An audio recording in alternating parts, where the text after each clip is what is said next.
దీంట్లో మీరు రాసిరు సంగారెడ్డి జిల్లా. మా జిల్లాలో పటాన్చెరు మండలం నుంచి విడిపోయి అమీన్పూర్ అనే కొత్త మండలం వస్తుంది. ఒక్క చెరువు లేదు, ఒక్క కుంట లేదు. పార్టీలు మార్చి లీడర్ల కండువాలు కప్పి ఒక్కొక్కరిని ప్లాట్లు అమ్మిపిస్తున్నారు మీరు చెరువులలో. టీఆర్ఎస్ ఉన్నప్పుడు టీఆర్ఎస్లో ప్లాట్లు అమ్మిరు, కాంగ్రెస్ వచ్చినాక కాంగ్రెస్లో పోయి కండువాలు కప్పి చెరువుల భూములు అమ్ముతురు. మా జిల్లా కలెక్టర్ గారికి స్వయంగా నేను కంప్లైంట్ ఇచ్చిన ఎంపీ అయినాక పొంగులేటి గారు వినబడుతుందని నేను అనుకుంటా. ఆ కంప్లైంట్ తెప్పించి ఆ చెరువులలో మట్టి పోసిన లీడర్లను రిమాండ్ చేయండి. What is your problem? నేను అడిగినాక వారం రోజులకు అడిగినారు కదా పొంగులేటి గారు, జొన్నవాడ ఫామ్ హౌస్ నీది కాకపోతే రేవంత్ రెడ్డి మీద ఎఫ్ఐఆర్ ఎట్లా చేసినావని వారం రోజులకు కాంగ్రెస్ వాళ్ళకి యాదికి వచ్చింది కదా. ఫస్ట్ జొన్నవాడ ఫామ్ హౌస్ కూలగొట్టడంలో మీకున్న అభ్యంతరం ఏందనే చెప్పుండ్రి. నిజంగా పొంగులేటి గారు మీరు నిజాయితీ వైపు ఉన్నా అని చెప్తున్నారు కదా, నాకు మీద ఒక సూచన. జూన్ 2, 2014 నుంచి లెక్క తీస్తారా? 1994 కోట్ల విజయభాస్కర్ రెడ్డి గారు మీరాలం ట్యాంకు కూలగొట్టిన కాడికి లెక్క తీస్తారా? రేపు ఒక శ్వేతపత్రం విడుదల చేయండి. రేవంత్ రెడ్డి గారు చేస్తారా, పొంగులేటి గారు చేస్తారా? చేయండి.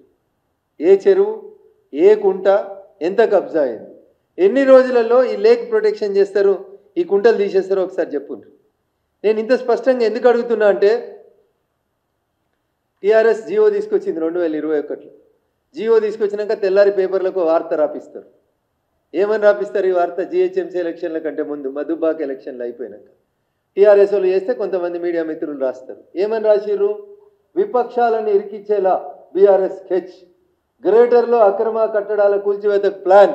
తెల్లారంగానే గ్రేటర్ పరిధిలో ఉన్న ఎమ్మెల్యేల కండువాలన్నీ మారిపోయినాయి. 3 రంగులకి వెళ్ళి గులాబీ రంగులకు వచ్చినాయి, ఇంకో రంగులకి వెళ్ళి ఇళ్ళకి వచ్చినాయి. ఇది వీళ్ళు పేపర్లలో పెద్ద వార్త రాపిస్తారు. ఇది బీఆర్ఎస్ వాళ్ళు అధికారంలో ఉన్నప్పుడు కాంగ్రెస్ వాళ్ళని ఉద్దేశించి రాపించిన వార్త. ఇలా మరి రేవంత్ రెడ్డి గారు ముఖ్యమంత్రి అయినరు, మస్తు చేస్తున్నాడని కొంతమంది అనుకుంటున్నారు.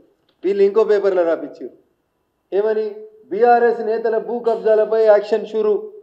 ఎందుకే బీఆర్ఎస్ వాడు ఒకటి, ఎందుకే కాంగ్రెస్ నీ కొట్టుర్రి, ఎంఐఎంఓ నీ కొట్టుర్రి, ఎవరైనా తొవ్వదప్పి మా బీజేపీ వాళ్ళు ఉంటే వాళ్ళవి కూడా కొట్టుర్రి. అద్దంటలేం కదా, అన్నీ కొట్టేసేయరి. ఈ లీకులు ఎందుకన్నా? మా మీడియా మిత్రులు కూడా ఈ ట్రాప్లో పడకురు దయచేసి. బీఆర్ఎస్ నేతల భూ కబ్జాలపై యాక్షన్ షురు. పలు జిల్లాల్లో రంగంలోకి దిగిన ఆఫీసర్లు ఎవరిని పట్టుకొచ్చిర్రు? పట్టుకొస్తే కేటీఆర్ని పట్టుకురావాలి కదా రేవంత్ రెడ్డి అనేటోడు. జొన్వాడల ఫామ్ హౌస్ దొంగ ఫామ్ హౌస్ అని డ్రోన్ ఎగిరేసింది ఎవరు? రేవంత్ రెడ్డే కదా. ముఖ్యమంత్రి అయిన 10 నెలలలో ఆ రోజు అది ఇల్లీగల్ అన్న రేవంత్ రెడ్డి ఈరోజు ఎందుకు కూలగొడతలేడు? ఇగో కేసుల నమోదు, కూల్చివేతల ప్రారంభం, ఖమ్మంలో బీఆర్ఎస్ కార్పొరేటర్లపై కేసు, సూర్యాపేటలో 14 మంది గులాబీ నేతల కబ్జాలపై ఎంక్వైరీ, నిర్మల్ సిద్దిపేటలో భూ ఆక్రమణలపై విచారణ. అంటే ఈడున్న ఎమ్మెల్యేలు తెల్లారి కండువాలు మార్చుకోవాలన్నా? ఎందుకు ఈ వార్తలు? ఆ సారాంశం ఏంది? బీఆర్ఎస్ వాడు ఒకడు గులగొట్టలే, వీళ్ళు గులగొట్టలే, ఇంకొక పేపర్ రాసింది. ఎంత మంచి వార్తలు రాస్తారు. గులాబీ నేతల భూదందాలపై ఫోకస్. ఎందుకన్నా ఒక గులాబీ 3 రంగులలో ఇవి చేయరు, 2 రంగులలో ఇవి చేయరు, ఆకుపచ్చోళ్ళు చేయరు, పసుపచ్చోళ్ళు కూడా చేయరు. ఏ రంగును ఎందుకు వదిలిపెడతారన్న? భూమికి రంగేముంది, చెరువుకి రంగేముంది అన్న. వీళ్ళు ఏం రాసిర్రు? మాజీ మంత్రి, మాజీ ఎమ్మెల్యేపై కేసులు. మరి ఎందుకు అరెస్ట్ చేస్తలేరు? ఎందుకు చేస్తలేరన్నా? ఇట్లా రాసుకుంటా కండువాలు మార్చమని బెదిరించుకుంటా హైదరాబాద్లో ఉన్న ఎమ్మెల్యేలను ఇచ్చేస్తారు. ఇది ఎన్కన్వెన్షన్ వార్త. ఆ చెరువు పేరు ఇది. 4 ఎకరాలు కబ్జా అయిందని వచ్చింది. రింగ్ రోడ్ అవతల భూమి అమ్మితే, ఎకరం అమ్మితే 100 కోట్లు వచ్చిన భాగ్యనగరం ఇది. ఈడకి ఇదేందుకు కొనుగొట్టి 10 ఏళ్ళు ఎందుకు కాపాడారు? ఎన్ని పైసలు తీసుకున్నారు ఈ కాపాడడం వెనకాల? ఇది చెప్పాలి. ఇది రఘునందన్ రావు చెప్పిన మాట కాదు. 480 కోట్లు ఖర్చు పెట్టిందన్న ఇప్పుడు వచ్చిన ప్రభుత్వం. దేనికి? చెరువులలో మట్టి పెట్టకుండా సీసీటీవీలు పెడతారట అన్న. ఇల్లు సీసీటీవీల కోసం 481 కోట్లు అన్న. సీసీటీవీలు ఉన్నాయి, షీ టీములు ఉన్నాయి. ఏంది కమాండ్ కంట్రోల్ కట్టిర్రు. మొత్తం కమాండ్ కంట్రోల్లో హైదరాబాద్లో చీమ చిటుకుమంటే కనబడుతుంది. రేపులు అయితే కనబడతలేవు, మర్డర్ అయితే కనబడతలేదు, దొంగతనాలు అయితే కనబడతలేవు. ఇప్పుడు కొత్తగా చెరువులో మట్టి పోతే చూస్తే ఎందుకంటే సీసీటీవీలు పెడతారట సార్. దీని ఖర్చు 480 కోట్లు. ఇప్పటికే 481 కోట్లు ఖర్చు. 1200 సీసీటీవీ కెమెరాల కోసం టెండర్ వేసిర్రు. లేక్ ప్రొటెక్షన్ కమిటీకి స్పెషల్ కమిషనర్ త్వరలో. ఎందుకు రాస్తారు అన్న వార్తలు? ఎన్జీటీ చెప్పింది హిమాయత్ సాగర్లో ఎఫ్టీఎల్ ఎంత ఉందో నిర్ధారించమని. ఇవాళ దాకా నిర్ధారించాలి వార్త. FTL నిర్ధారించట్లే, NGT వాళ్ళు పిలిచి తిట్టిరు. ఇది ఇట్లే ఉంది. ఎన్ని సంవత్సరాలు కావాలన్నా మీకు లేబుల్ని శుద్ధి చేసేందుకు? ఇది ఒక ప్రముఖ దినపత్రిక రాసింది. మాసపు చెరువును మింగేస్తురు. రంగనాథ్ సార్ జర చూడు, ఈ మాసపు చెరువు యాడుందో చూడు. మాసపు చెరువును మింగేస్తురు. మేడ్చల్ మల్కాజిగిరి ఫాక్స్ చెరువు, ఫాక్స్ సాగర్ మాయం. ఇవన్నీ రిటైన్ చేయరు sir. This is my sincere appeal to the government and officers. పేపర్లలో వార్తలు రాపించి ఎవరినో బెదిరించి రాష్ట్ర హైకోర్టు తిట్టింది. 2010లో మేము జడ్జిమెంట్ ఇచ్చినాం. 15 ఏళ్ళైంది ఇంకా మీరు FTL గుర్తించరా అని అడిగింది. 15 ఏళ్ళైనా మీరు బఫర్ జోన్లు గుర్తించరా అని అడిగింది హైకోర్టు. మా దగ్గర మెదక్ జిల్లాలో బొల్లారం అని ఒక ఇండస్ట్రియల్ ఏరియా ఉంటుంది. చెరువులో వెంచర్. ఇన్ని వార్తలు వస్తే మరి ఇవన్నిటి మీద ఏం యాక్షన్ చేస్తలేరు. ఉత్తగా రోజు పొంగులేటి గారు చెప్పగానే అబ్బా ఎంత బాగా చెప్పిరబ్బా, ఏం చెప్పిరబ్బా, ఈ ఇంచు జాగుంటే దాన్ని బ్రేకింగ్ మనం పొద్దంతా నడుపుతాం. ఈ ఇంచు జాగుంటే చెప్పు సర్వే నెంబర్ని అఫిడవిట్లో చెప్పినావు కదా. నీగో నేను భూమి పలానా సర్వే నెంబర్లో కొనుక్కున్నా, ఇది FTLలో ఉన్నది, లేదు 111 జీవోలో ఉన్నది, దీని గురించి ఎందుకు మాట్లాడుతున్నావు? నోటీస్ ఇయ్యి, తప్పు మాట్లాడిన మీద కేసు పెట్టు, జైల్లో పడేసాయి. మీ అసమర్థత, మీ అలసత్వం, మీ చేతకాంతనం తీసుకొని బీఆర్ఎస్ వాళ్ళు మీ మీద అట్లా అరుస్తున్నారు. అంతకుమించి ఏం లేదు. High court notifies buffer zones for 2525 lakes in HMDA. 2525 చెరువులకి బఫర్ జోన్ ఎక్కడుందని హైకోర్టు గుర్తించింది, HMDA గుర్తించింది. ఇవి ఇవాళ ఉన్నాయా రంగనాథ్ గారు? జడ్జిమెంట్ పంపించాలనా? ఈ 2525 చెరువులని కాపాడదామా వద్దా? మొన్నగాడైనా వరదలు వచ్చినాయన్న కేరళలో పార్లమెంట్ నడిచేటప్పుడు అందరు లేచి మస్తు కొట్టుకున్నారు, అబ్బా ఇట్లా అయింది అట్లా అయింది అని. ఎందుకైంది? Just because of the ecological imbalance. చెరువు లేదు, గుట్ట లేదు, పుట్ట లేదు, రోడ్డు లేదు, ఏడబడితే ఆడ విధ్వంసం చేసేసి ఇల్లు కట్టిరు. పోవలసిన నీళ్ళ కట్టడానికి బిల్డింగ్ కట్టిరు. వాన ఎక్కువైంది, వరద వచ్చింది.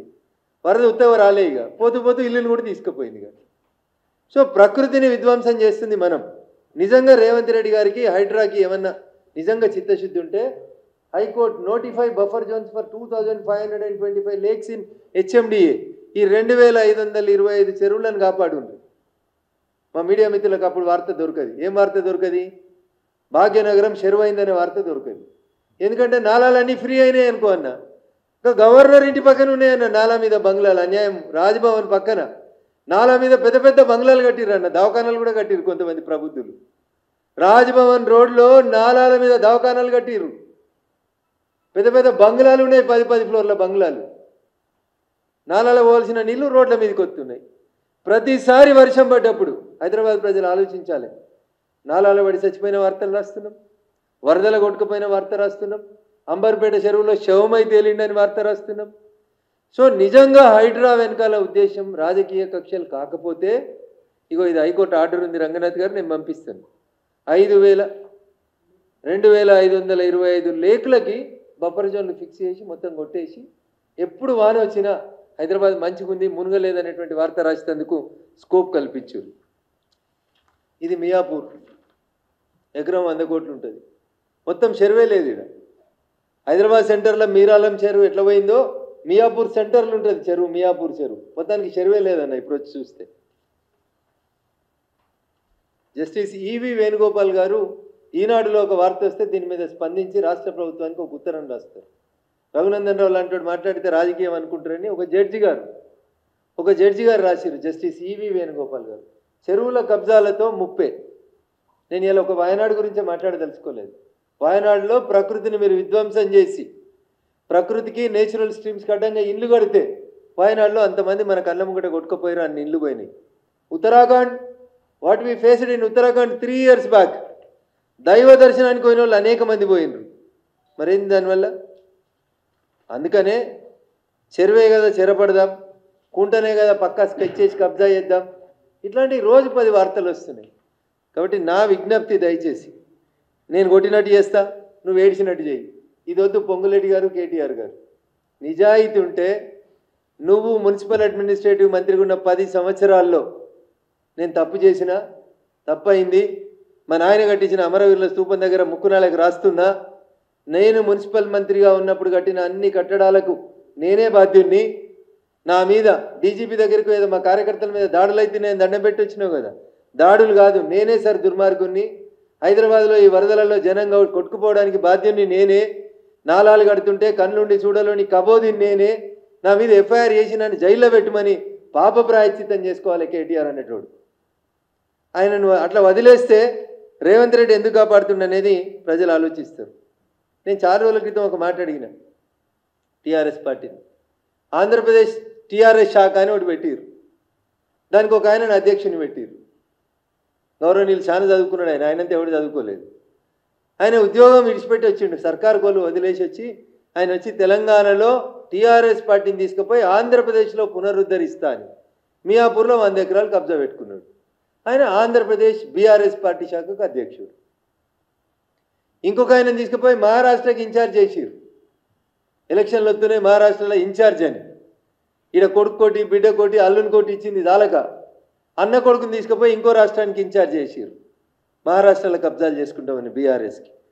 ఇట్లా ఒకరు వీళ్ళు చేసిన కబ్జాల గురించి నిజంగా రేవంత్ రెడ్డి గారికి నేను సిన్సియర్గా చేస్తున్నటువంటి ఒక సూచన, కేటీఆర్ని టీఆర్ఎస్ పార్టీ చేసిన తప్పుల్ని కాపాడాలనేటువంటి ఉద్దేశం మీకు లేకపోతే హైకోర్టు ఆర్డర్లు, జడ్జిల లేఖలు, ప్రభుత్వాలు ఇచ్చినటువంటి తీర్పులు, ఎన్జిటిలో వచ్చినటువంటి ఆర్డర్స్ అన్నింటినీ హైడ్రా ముందు పెట్టి నిర్దాక్షిణ్యంగా ఈ భాగ్యనగరంలో వరదొచ్చినా వానొచ్చినా ఏమొచ్చినా నాలాగానే ఉంటుంది, రోడ్డు లాగానే ఉంటుంది అనే రీతి లోపల ఎంక్రోచ్మెంట్స్ అన్నింటినీ కొట్టేయాలని చెప్పి ఈ సందర్భంగా కోరుతూ, ఒకవేళ 111లో బఫర్ జోన్లో ఎఫ్టీఎల్లో ఉన్న భూములు మీకు కనబడకపోతే హైకోర్టు ఇచ్చినటువంటి ఆర్డర్ కాపీని చూస్తే మీకు ఆ చెరువుల సంఖ్య ఎఫ్టీఎల్ల సంఖ్య కనబడుతుంది. దయచేసి ఒకసారి వాటి అన్నింటినీ బయటికి తీయాలని, ఈ కూల్చివేతలు ఒక కన్వెన్షన్ మీద చేసి హీరో మీద చేసిరని, రేపు మాపు మల్లారెడ్డి ఇంజనీరింగ్ కాలేజీలోకి పోతే మల్లారెడ్డి ప్రతిపక్ష ఎమ్మెల్యే కదా అని ఇట్లా మాట్లాడొద్దు కేటీఆర్ గారు. మల్లారెడ్డి గారు కట్టిన, అనురాగ్ రెడ్డి గారు కట్టిన, రఘునందన్ రెడ్డి కట్టిన, మురళీధర్ రెడ్డి గారు కట్టిన చేయాల్సింది ఏంది? చెరువులో కడితే కూలగొట్టాలి. కూలగొట్టని పాపానికి శిక్ష ఎవరికి వేయాలంటే కేటీఆర్కి వేయాలి. ఫస్ట్ అర్జెంటుగా అరెస్ట్ చేయాల్సింది, మొదటి ముద్దాయిని చేయాల్సింది ఈ చెరువుల ఆక్రమణలకు అన్నింటికి ఎవరంటే మున్సిపల్ అడ్మినిస్ట్రేటివ్ మినిస్టర్గా 10 సంవత్సరాలు పనిచేసినటువంటి కేటీఆర్ గారిని అరెస్ట్ చేయాలని ఈ రాష్ట్ర ప్రభుత్వానికి నేను డిమాండ్ చేస్తాను. Thank you.